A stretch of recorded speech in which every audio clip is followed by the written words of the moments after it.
বিসমিল্লাহির রহমানির রহিম। এইচএসসি বাংলা প্রথম পত্র তাহারেই পড়ে মনে এর জ্ঞানমূলক প্রশ্ন।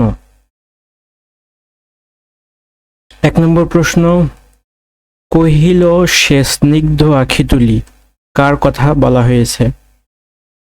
কহিল সে স্নিগ্ধ আখি তুলি, এখানে কবির কথা বলা হয়েছে।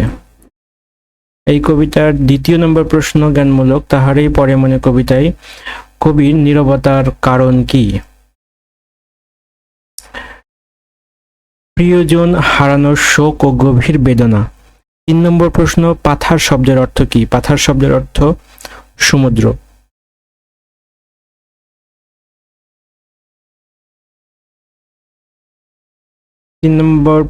পাথার শব্দের অর্থ সমুদ্র। ৪ নম্বর প্রশ্ন, কবি সুফিয়া কামাল কত সালে মৃত্যুবরণ করেন? কবি সুফিয়া কামাল ১৯৯৯ সালে মৃত্যুবরণ করেন। ৫ নম্বর প্রশ্ন, তাহারেই পড়ে মনে কবিতাটি কোন পত্রিকায় প্রথম প্রকাশিত হয়? মাসিক মোহাম্মদী পত্রিকায় প্রকাশিত হয়। ৬ নম্বর প্রশ্ন, তাহারেই পড়ে মনে কবিতাটি কোন ছন্দে লেখা? অক্ষরবৃত্ত ছন্দে লেখা।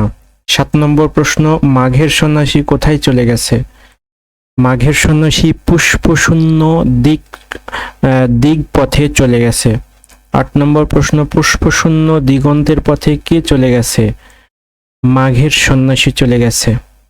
৯ নম্বর প্রশ্ন, কুহেলি অর্থ কি? কুহেলি অর্থ কুয়াশা। ১০ নম্বর প্রশ্ন, কবি সুফিয়া কামালের প্রথম স্বামী কত সালে মারা যান? ১৯৩২ সালে মারা যান।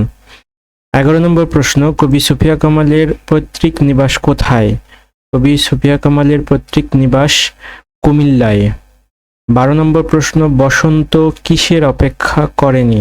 কবির বসন্ত বন্দনার অপেক্ষা করেনি। ১৩ নম্বর প্রশ্ন, কুড়ি শব্দের ব্যুৎপত্তিগত কি নির্দেশ করে? কুড়ি কোরক। ১৪ নম্বর প্রশ্ন, সুফিয়া কামাল কত খ্রিস্টাব্দে জন্মগ্রহণ করেন? ১৯১১ খ্রিস্টাব্দে। ১৫ নম্বর প্রশ্ন, সুফিয়া কামাল কোন জেলায় জন্মগ্রহণ করেন? বরিশাল জেলায় জন্মগ্রহণ করেন। ১৬ নম্বর প্রশ্ন, কেয়ার কাটা কি ধরনের গ্রন্থ? কেয়ার কাটা সুফিয়া কামাল রচিত একটি গল্প গ্রন্থ। ১৭ নম্বর প্রশ্ন, নারী আন্দোলনের অন্যতম পথিকৃৎ কে? সুফিয়া কামাল। ১৮ নম্বর প্রশ্ন, সুফিয়া কামালের জন্মের সময় বাঙালি মুসলিম নারীদের অবস্থা কেমন ছিল? গৃহবন্দী জীবন কাটাতে হতো। ১৯ নম্বর প্রশ্ন, উদাত্ত পৃথিবী গ্রন্থটির রচয়িতা কে? সুফিয়া কামাল। ২০ নম্বর প্রশ্ন, গঠন রীতির দিক থেকে সুফিয়া কামালের কোন কবিতাটি সংলাপ নির্ভর? তাহারেই পড়ে মনে কবিতাটি। ২১ নম্বর প্রশ্ন, কোন ঋতুতে গাছের পাতা ঝরে যায়? শীত ঋতুতে। ২২ নম্বর প্রশ্ন, কে শীতকে মাঘের সন্ন্যাসী রূপে কল্পনা করেছেন? কবি সুফিয়া কামাল। আর ২৩ নম্বর প্রশ্ন, কোন প্রকৃতি বিরক্ততার রূপ পরিগ্রহ করে? শীত প্রকৃতি। তারপরে ২৪ নম্বর প্রশ্ন, তাহারেই পড়ে মনে কবিতায় কার ব্যক্তি জীবনের দুঃখময় ঘটনা ছায়াপাত ঘটেছে? কবি সুফিয়া কামালের। ২৫ নম্বর প্রশ্ন, দৃষ্টির অগোচরে বোঝাতে তাহারেই পড়ে মনে কবিতার কোন শব্দটি ব্যবহার করা হয়েছে? অলোক। ২৬ নম্বর প্রশ্ন, বাতাবি লেবুর ফুল ফুটেছে কি? কে কাকে প্রশ্ন করেছে? কবি তার ভক্তকে প্রশ্ন করেছে। ২৭ নম্বর প্রশ্ন, তাহারেই পড়ে মনে কবিতায় কবি কোন ফুল ফোটার কথা জানতে চেয়েছেন? বাতাবি লেবুর ফুল।